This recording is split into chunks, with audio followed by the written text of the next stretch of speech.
என்ன உண்மை? உங்ககிட்ட வருது, உன் மேலதான் வருது. நீ என்ன பாத்துக்கிட்டு அங்க வர அங்கிட்ட இருந்து வருது. அது தண்ணி பாம்புடா. கொஞ்ச நேரத்துல படுத்துரு இந்த பாம்பு. தண்ணி பாம்பு அது கொஞ்ச நேரம் ஆட அப்புறம் சாஞ்சிரு. தண்ணி சாப்பிட வேலை இருந்தா விட்டுருங்க.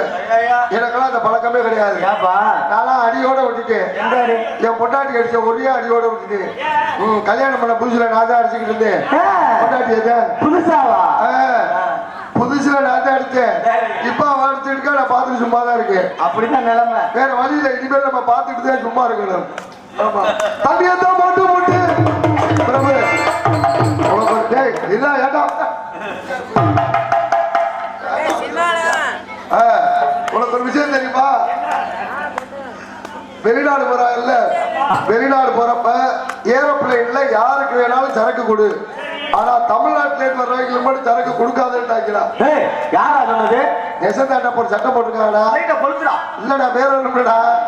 அமெரிக்காக்காரன் குடிச்சான்னு வச்சுக்க ஏதாவது படிச்சுக்கிட்டு இருக்கான, ஜப்பான் நாட்டுக்காரன் குடிச்சுட்டான்னு வச்சுக்க ஏதாவது பொம்மை தயார் பண்றானா, நம்மளால குடிச்சுட்டான்னு வச்சுக்க நேரா பிளைட் ஓட்டுறேன் பாரு பைலட்டு அவன்கிட்ட போயிடுறாங்களா.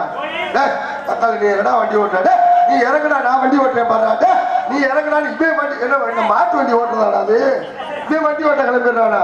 அன்னையில இருந்து ஒரு முடிவு பண்ணிட்டாங்க, யார் தண்ணி போட்டாலும் சரி ஏத்தாத அப்படின்ட்டாங்களா. தண்ணியை தான் போட்டு போட்டு நீங்க தகராறு பண்ணாதீங்க, தண்ணியை தான் போட்டு போட்டு நீங்க தகராறு பண்ணாதீங்க, கொட்டாய் முன்னாடி போய்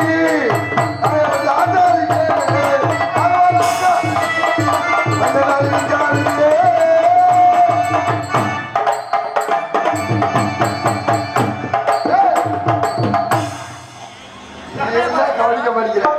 அன்பார்ந்த பெரியவர்களே, அருமை